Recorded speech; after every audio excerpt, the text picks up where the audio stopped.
Todo homem sensato busca adequar seus objetivos à sua capacidade. Não se começa a construir uma casa que não se pode concluir, nem se inicia uma guerra em que não haja previsão de vitória. A crença em Cristo é a mais sensata do mundo, e Jesus Cristo não deseja ter discípulos que o sigam sem avaliar a empreitada em que se lançam. Sempre consideramos excelente quando conseguimos fazer que os homens se sentem e reflitam. A maioria de nós está sempre tão cheia de outros pensamentos, tão ocupada com o mundo, correndo de lá para cá com suas atividades e seus negócios diários, que raramente conseguimos fazer que alguns se sentem calmamente e reflitam seriamente sobre assuntos à luz da eternidade, analisando-os de maneira apropriada. No entanto, é mais do que razoável que o Mestre exija que façamos com os assuntos da nossa alma o mesmo que costumamos admitir ser justo alguém sensato fazer com seus negócios cotidianos. Vocês serão taxados de maus negociantes se nunca realizarem um balancete sequer dos seus negócios. Irão parar na vala de falências se não fizerem um exame periódico da sua contabilidade. Jesus lhes pede que sentem por vezes para se autoavaliarem, constatando onde se encontram e o que são, buscando refletir sobre a maneira pela qual possam fechar corretamente as contas, descobrindo o que podem e o que não podem fazer, o que seria admissível empreender e o que seria desarrazoado tentar, escolhendo as posições que devem assumir e aquelas que devem ser evitadas. Esta noite faço um convite especial aos que ainda não se converteram nesta assembleia para que pensem na guerra que já empreenderam ou pretendem empreender contra Deus, esperando que, ao refletir um pouco acerca dessa situação, acabem por mandar a Ele um recado pedindo a paz. Ao me ouvirem falar assim, alguns haverá que talvez sejam levados a fazer imediatamente as pazes com Deus e declarar guerra a Satanás. No entanto, quero que reflitam por um instante e estimem as possibilidades de vitória nessa guerra, procurando avaliar se estão aptos a enfrentar o príncipe das trevas e a sua força. Vamos ver se podemos, esta noite, fazer disso o objetivo de uma discussão clara acerca da alma e empreender um esforço pessoal de reflexão sobre o futuro. Há aqui alguns que não são propriamente amigos de Deus, e quem não é por Ele, é contra Ele. Se você não consegue olhar para Deus e chamá-lo meu Pai, sentindo que seu coração bate mais forte por Ele, lembre-se que você, na verdade, é um inimigo dele. Se você pudesse ter tudo o que deseja, por você não existiria Deus. Se estivesse ao seu alcance, você não mais se deixaria perturbar por pensamentos acerca dele. Você gostaria de viver como bem entendesse, e bem sei como você gostaria de viver. Não seria de qualquer modo segundo os princípios de Deus. Contudo, mesmo estando em antagonismo a ele, pense por um momento: você pode esperar ter sucesso? Será que você pode ganhar esta batalha? Você entrou em conflito com a lei dele e não pretende observá-la. O dia do Senhor você não guarda, está assim em pé de guerra com Deus. Ora, qual a probabilidade do seu sucesso? Há alguma chance para você? Se houver, então pode ser adequado manter-se como está. Se você acha que tem poder para vencer, se as muralhas da glória chegarão a ver tremulando vitoriosa a bandeira do pecado, vá em frente.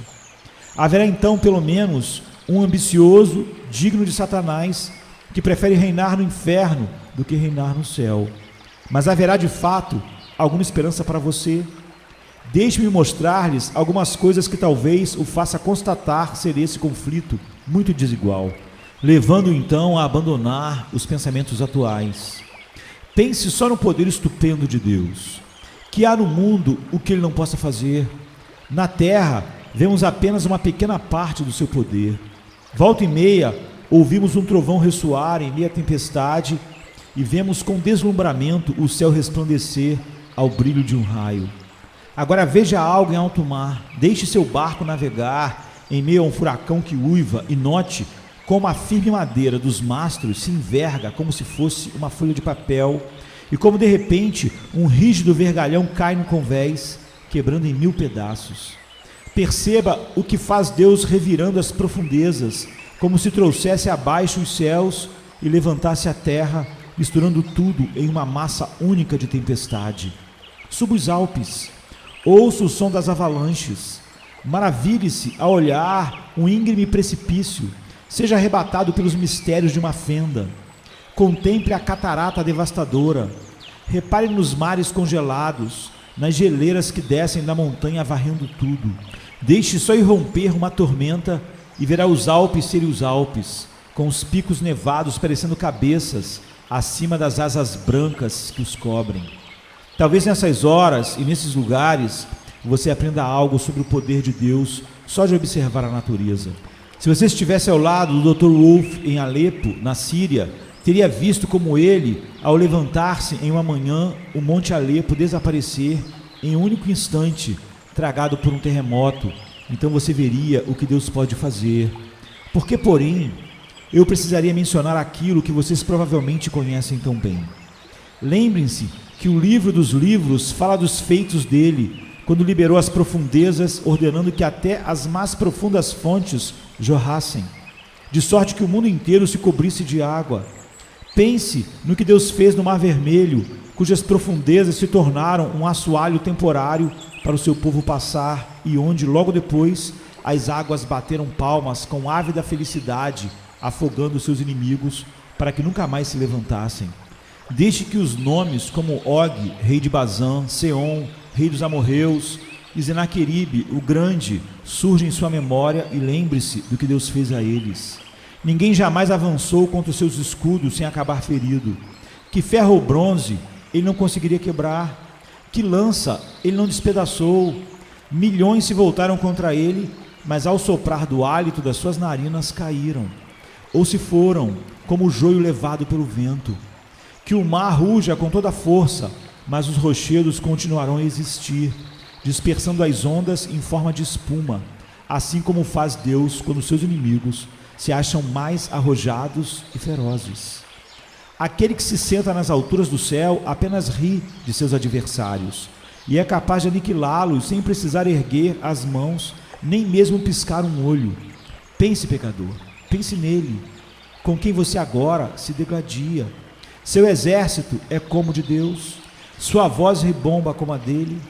Você consegue mover montanhas com um único pisar no chão, consegue transformar montanhas em pó apenas com o tocar de um dedo, consegue dizer ao mar, mostra-me suas profundezas, ou comandar os ventos ordenando que a tempestade cesse ou tenha início. Se você não consegue, pense então na batalha, pare de buscar em vão, volte-se para si mesmo, comungue com ele em seu coração, faça a paz com ele, contra quem você jamais terá sucesso em enfrentar. Pense ainda, ó rebelde, que você terá de lidar não apenas com o onipotente, mas também com a poderosa força agregadora dele. Pense no quanto você está sujeito ao poder de Deus em sua situação temporal. Você pode hoje prosperar nos negócios, mas a maré da prosperidade pode mudar de modo imprevisível para você. Deus tem mil maneiras de desnudar aqueles a quem anteriormente cobria com abundância. Você mima sua mulher, mas ela pode ser abalada diante dos seus olhos, consumida por uma doença ou, de maneira ainda mais veloz, acometida de um ataque cardíaco. E então, onde residirá a sua alegria? Seus filhos, os risonhos tagarelas que alegram seu coração, conseguiria segurá-los por um momento que fosse, se Deus decidisse pedir a alma deles? Se ele dissesse, tornai filhos dos homens, como está no Salmo 90, verso 3, seus clamores, seus remédios, seu amor, de que essas coisas adiantariam? Caberia a você tão somente providenciar o sepultamento, retirando-os para sempre da sua vista. Deus, lembre-se, tudo pode tomar se quiser, deixando qualquer pecador falido, sem filhos, viúvo, sem consolo algum no mundo. Eu não me oporia a quem dispõe de todos os recursos para me vencer. Sou vulnerável em inúmeros pontos, e em todos eles Deus sabe como pode me atingir. Prefiro então fazer dele um amigo, em vez de um inimigo. É melhor que eu não lute contra aquele que tem a chave da porta lateral, do portão e da porta da minha casa, e que pode derrubar qualquer parte do meu bastião quando bem entender. Pense no quanto você está entregue nas mãos dele. Você que afirma ser forte, que diz conseguir realizar em um dia o trabalho de muitos homens, ou que poucos conseguem levantar cargas como você, apenas um segundo, no entanto, é necessário para que todos os seus membros fiquem paralisados. Suas faculdades mentais são bastante claras e eficientes, escreve com rapidez e de modo nítido, e ninguém consegue realizar cálculos intrincados com maior velocidade que você, nem achar uma solução mais eficaz para um problema. No entanto, apenas um tic-tac do relógio é suficiente para reduzir você ou a mim a nada mais que um mero demente. Basta que algo haja sobre o seu cérebro, congelando-o, para que não mais a luz do intelecto brilhe nele. Ou pense em um escaldante sopro, quente como as fornalhas de Nabucodonosor, que faz com que sua alma seja condenada a andar para sempre em meio a tal calor. Pense nisso. Não muito longe daqui encontra-se um sanatório, uma terrível prova de que a providência de Deus pode fazer em um instante aqueles que mais pareciam ser inteligentes e capazes entre os homens. Não é preciso andar, porém, senão até as portas de qualquer hospital para ver quão deteriorado pode se tornar seu corpo até que se transforme em apenas pó, se Deus assim o desejar. Sim, eu não desejo ao pecador, não desejo ver Deus de outra maneira senão como amigo, pois me encontro inteiramente desarmado e indefeso diante e sob o controle dele. Tivesse eu uma borboleta em minhas mãos, com a possibilidade de esmagá-la a meu bel prazer, o referido inseto, se fosse sensato, não me provocaria, nem desejaria experimentar minha ira, mas procuraria se aninhar em minha mão e em meu coração, para que eu, em vez de esmagá-lo, pudesse fazer uso da minha força para protegê-lo e do meu juízo para defendê-lo. É bom lembrar também as poderosas hostes com que conta o Senhor dos Exércitos e que, na verdade, vivemos em meio a estes exércitos aptos a cumprir seus mandamentos mediante o próprio poder divino. Quando os filhos de Israel encetaram sua jornada de êxodo pelo deserto, foram poupados por Deus de muitos inimigos e vários riscos que os espreitavam, prontos a destruí-los. Uma vez, Deus deu a serpentes flamejantes permissão para atacá-los, como punição por desobediência. E quantas mortes e quanto terror invadiram o seu acampamento. As pessoas viram então que não é pouco estar em desacordo com Deus, que tem aliados até desconhecidos, prontos a obedecer o seu comando.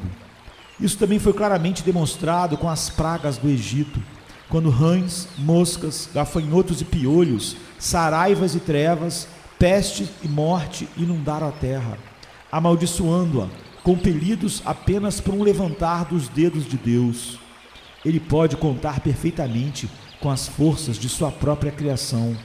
Deus pode fazer que todas as coisas operem para o bem ou para o mal, se assim desejar e ordenar. Quando Herodes lutou com Deus, foi tomado por vermes e morreu.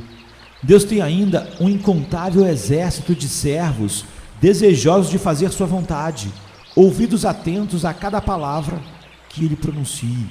É melhor que você pare um pouco e pense em como poderá combater esse poderoso e inumerável exército. Você tem muitos amigos? Conseguiria reunir um exército como o de Deus? Teria tal grupamento a mesma força que a dele? Pense nos céus e em todas as estrelas que ele controla e que chama pelo nome, porque ele é imenso em força e nada a ele escapa. Seja sábio e busque um pacto com ele mediante o sangue derramado do Cordeiro. Não apresse sua derrota e sua morte ao tentar rivalizar com Deus. Acima de tudo, veja a verdadeira medida da sabedoria de Deus, e que até mesmo as supostas tolices dele contêm mais sabedoria que o maior dos conhecimentos que você possa deter.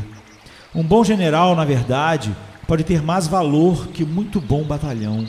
Quando Stonewall Jackson foi morto, seus inimigos e demais opositores sentiram como se a morte dele fosse maior do que a perda de 1000 homens. De fato, o nosso chamado Duque de Ferro, quando vivo, representava uma força inestimável para os nossos exércitos. Tente imaginar então toda a capacidade e infinita sabedoria com que Deus lidera os exércitos do céu. Toda a luz e todo o conhecimento partem dele. Ele é a origem dos dias e sua experiência remonta à eternidade. Você acabou de surgir e nada sabe.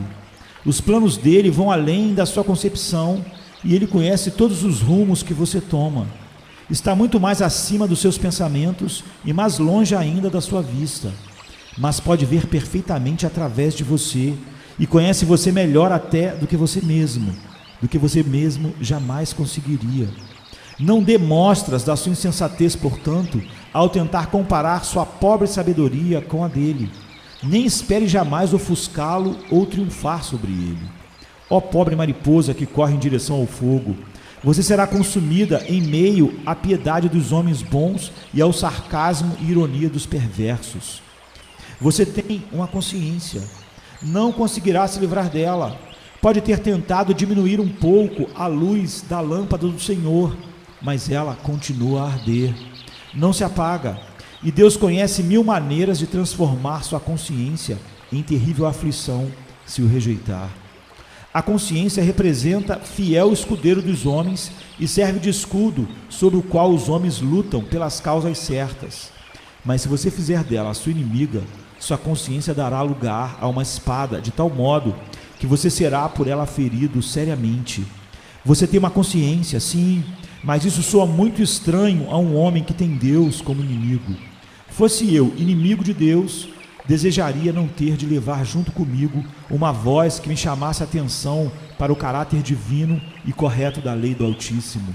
Eu me contentaria em ficar livre da menor partícula de senso moral, mas todos têm consciência, e caso consigam silenciar a senhora consciência, como ela está dentro de vocês, virá tempo em que acabarão ouvindo sua voz se reerguer, e haverá pavor nessa voz que tornará aterrorizante a tentativa de dormir e muito difícil a realização de suas tarefas.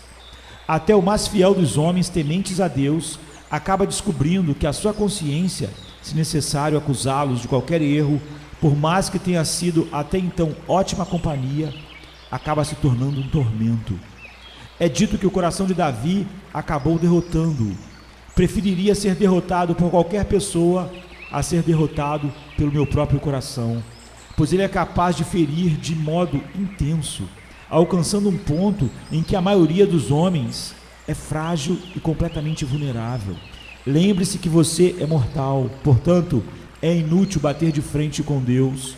Você pode querer postergar essa preocupação, dizendo simplesmente: mas eu não vou morrer ainda. Na verdade, porém, não sabe se vai ou não. Como pode dizer isso? Talvez morra amanhã. Supondo, no entanto, que você viva os próximos 20 ou 30 anos, tenho mais que bons passados 30 anos e confesso que nunca senti o tempo ser tão curto. Quando eu era criança, achava que 12 meses era um período interminável. Por volta dos 20, um ano ainda representava para mim um período respeitável de tempo, mas agora o tempo voa. Você só terá de esperar passar esse intervalo de tempo e terá morrido. Não será terrível, meu caro amigo, morrer em meio a uma guerra com Deus? Se você ainda pudesse lutar por todo sempre, para todo sempre, eu nem me meteria nessa questão. Mas já que você chegará ao inevitável fim, já que as garras da morte acabarão se fechando em seu pescoço, já que um dia o suor frio da morte pairará sobre a sua fronte, você precisa então de objetivo melhor que estar empunhando armas contra Deus do céu no imprevisível momento da sua morte. Se até alguns daqueles que têm Deus como amigo não consideram a morte um momento muito agradável, que dirá você que tenta de todo modo disparar armas contra o Altíssimo, a quem continua considerando como inimigo? Reflita. Reflita também que você terá forçosamente uma vida futura, que ao morrer continuará a existir. Pouco se sabe sobre esse futuro estado. Nele você viverá sem seu corpo, como espírito desnudo em um mundo que não conhece. Lá encontrará amigos ou ficará sozinho? Onde viverá? Que tipo de lugar será esse? Eu não ousaria entrar no mundo dos espíritos sem ter Deus como meu amigo. Seria, na verdade, terrível adentrar um território desconhecido, trazendo comigo uma inveterada inimizade para com o Rei Supremo. Já que devo cruzar tal fronteira, ingressando em uma terra nunca dantes por mim trilhada, gostaria pelo menos de carregar um passaporte válido, ou que possa declarar: sou amigo do rei que aqui governa. Mas viajar por aí como inimigo de Deus, quão terrível deve ser. Além do mais, deixe-me acrescentar, você não pode esperar ser bem-sucedido se toda uma experiência for contrária a você. Jamais existiu, neste ou noutro mundo, alguém que haja lutado contra Deus e vencido, e você não será o primeiro. Todo aquele que enfrenta Deus chega sempre à mesma conclusão. Ele chega com toda a sua força, lançando seus inimigos como lenha ao fogo, onde derretem como cera. Basta que levante a voz e eles se desmancham. Basta que olhe fixamente para os seus inimigos, e esse único olhar, cheio de fogo, os resseca para sempre. E no fundo do poço, do desespero eterno, lamentam com lastimável e inútil rancor que o seu tempo acabou. Findaram seus verões, não mais poderão ser salvos, pois desperdiçaram toda a sua energia contra Deus, caindo nas profundezas onde a esperança nunca chega e a ruína é eterna. Oh, por favor, envie-lhe uma mensagem com uma proposta de paz. Acho que estou ouvindo alguns dizerem: está bem, queremos desistir da contenda, mas o que devemos fazer para alcançar paz com Deus? Pergunto, você tem algum embaixador para ir a Deus por vocês? Esta é a primeira coisa. Ele não pode tratar diretamente com vocês. Jesus Cristo é o único embaixador dos homens junto a Deus. Conseguem depositar suas esperanças nas mãos dele? Farão isso? Se o fizerem, o caso estará bem encaminhado. Deus não nega a seu filho pedido algum. Ele tem o direito de receber do Pai tudo aquilo que pedir. E o Pai sempre se agrada em atendê-lo e em conceder tudo o que deseja. Esse Salvador está disposto a suplicar por vocês. Espera poder ser gracioso. Da minha parte, fui enviado para falar a vocês a respeito do seu amor e misericórdia, para advertir quanto à condenação certa que espera quem se volta contra Cristo, e para levar todos os maculados pelo pecado a entrar, de modo que estão no banquete da misericórdia. Posso garantir a palavra do Senhor, pois sou um embaixador dele, de Cristo, que se você vier, de maneira nenhuma ele o lançará fora.